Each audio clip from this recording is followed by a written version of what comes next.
Hello dear students, myself Mahesh Prasad from Department of Physics. Today we will discuss one of the interesting topic, that is scalars and vector, which mainly we are using in the second year as well as the first year.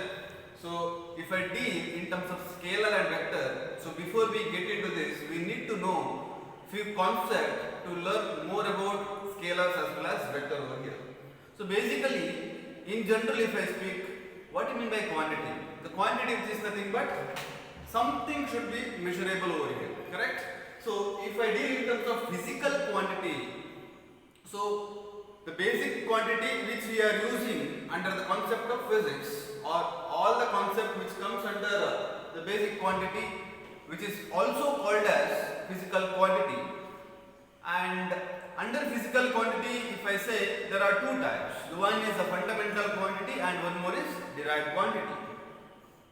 What do you mean by fundamental? Fundamental means which is nothing but a basic quantity, correct? So which is not at all depends on any other factor.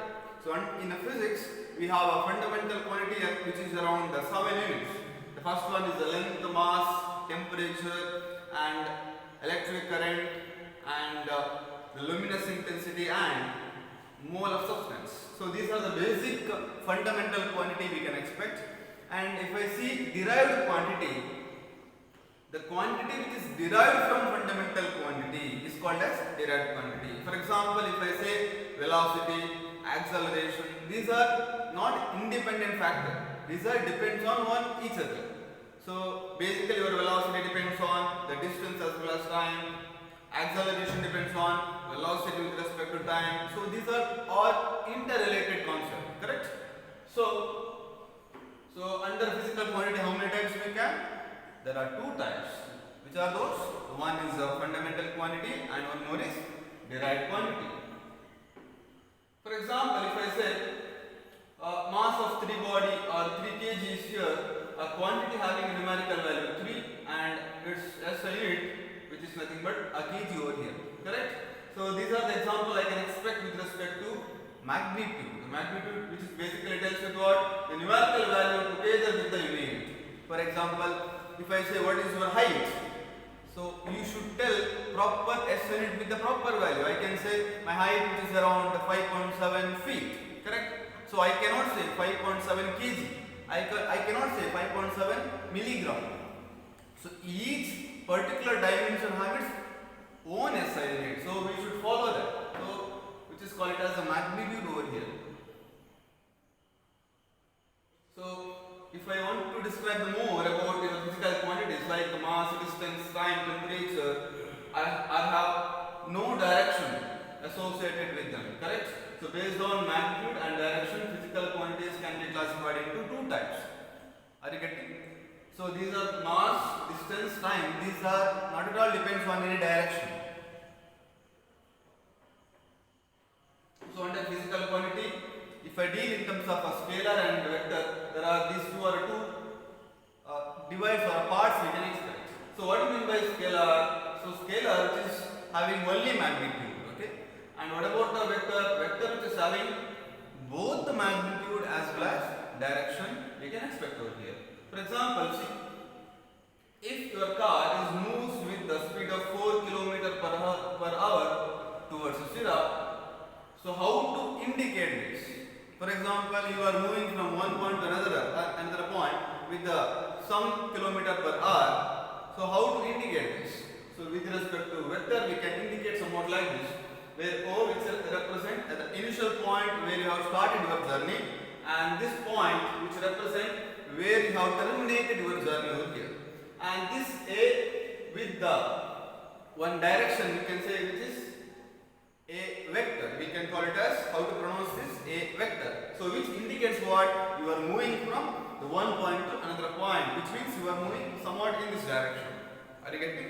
So this arrow which indicates you are moving from one point to another point. For example, if you are moving from this point to this point, arrow should be reversed.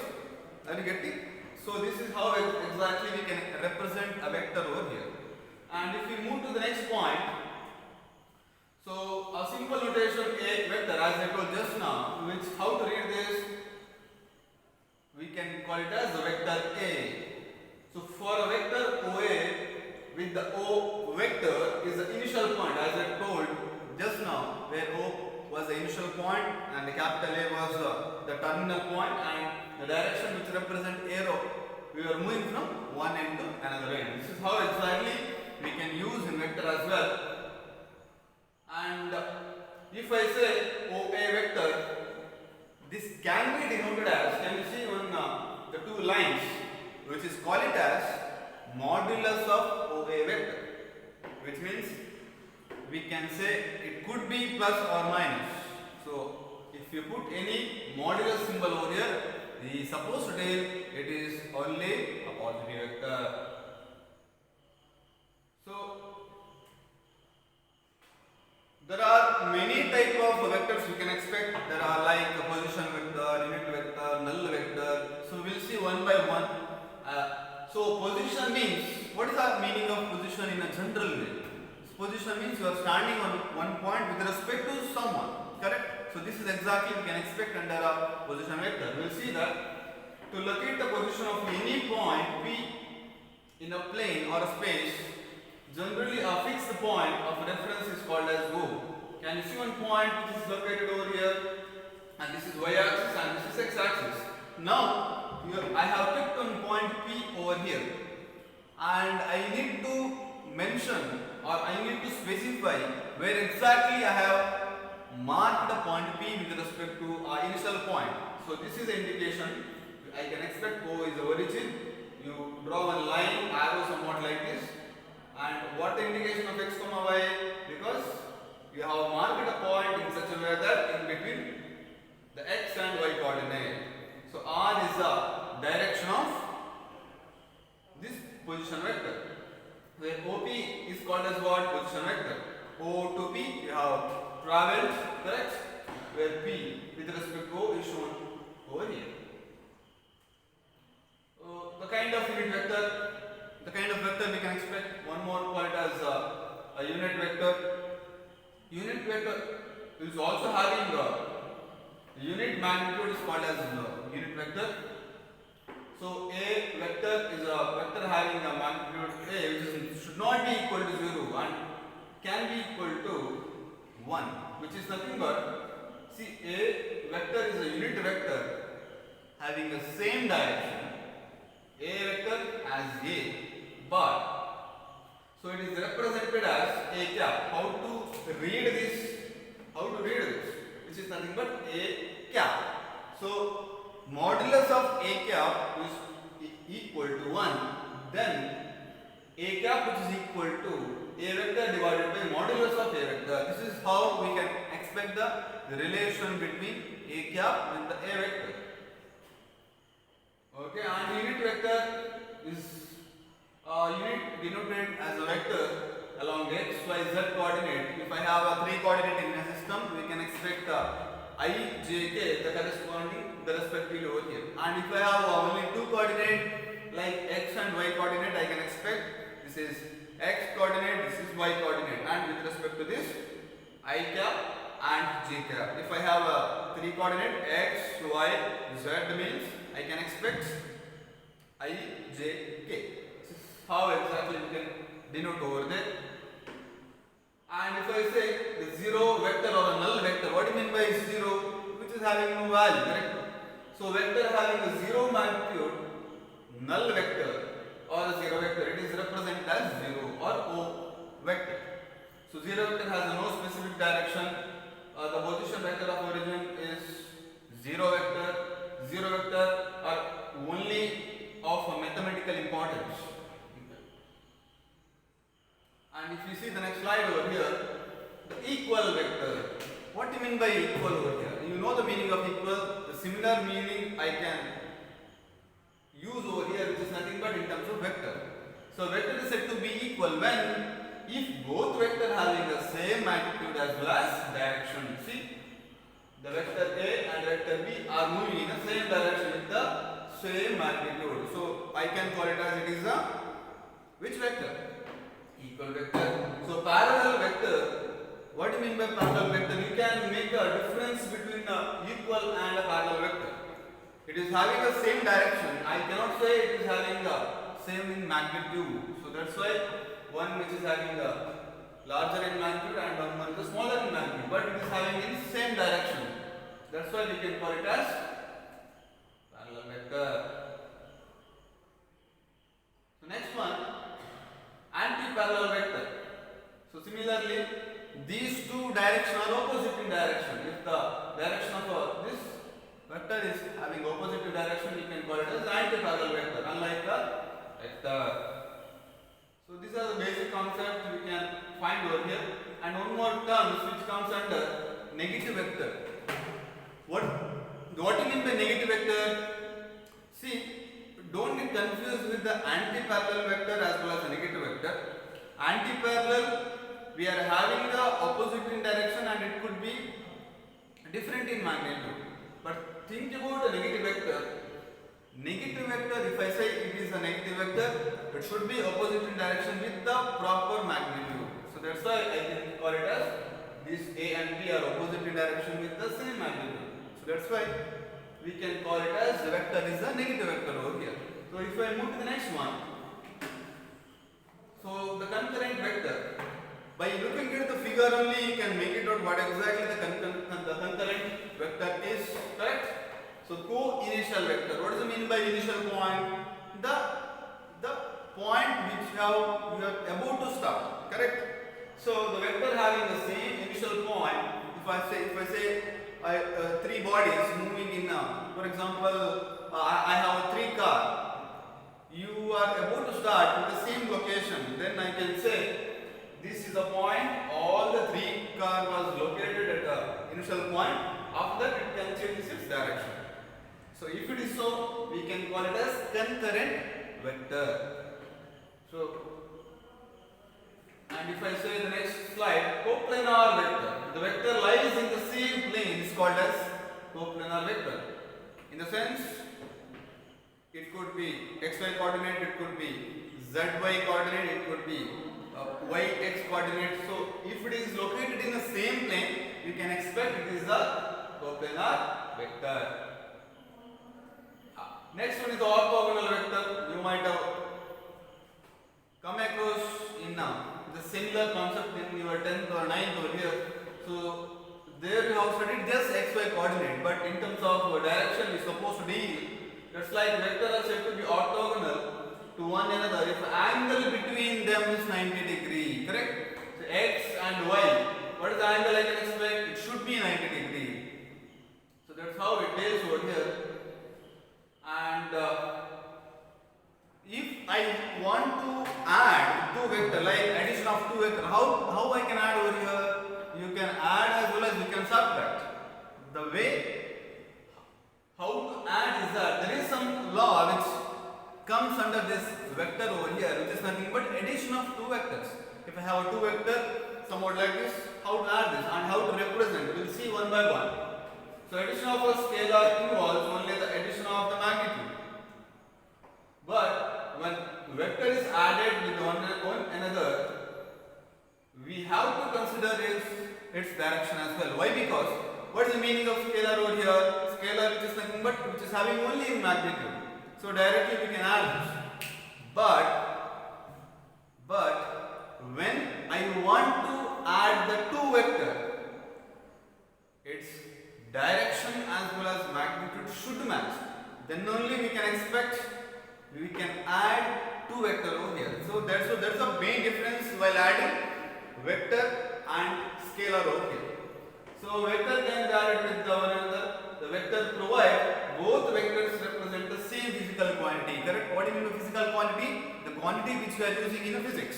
How many types we can expect? The fundamental quantity and derived quantity. Are you getting?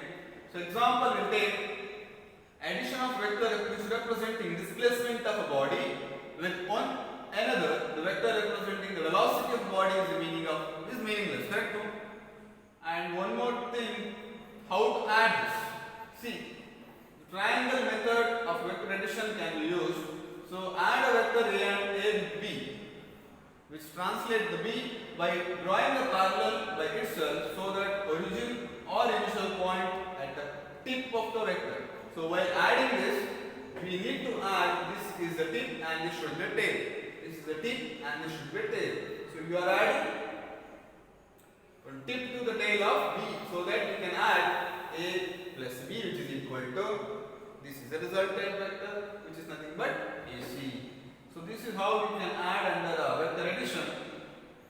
So these are the things we can expect. So one more thing, we have a parallelogram method and we are using mainly in first year as well. And if you see the statement of this parallelogram vector, if two vectors can be represented magnitude and direction by the two sides of the triangle taken in order, then the resultant which represent what? Which represent the third side of the triangle taken in the opposite in order. Are you getting?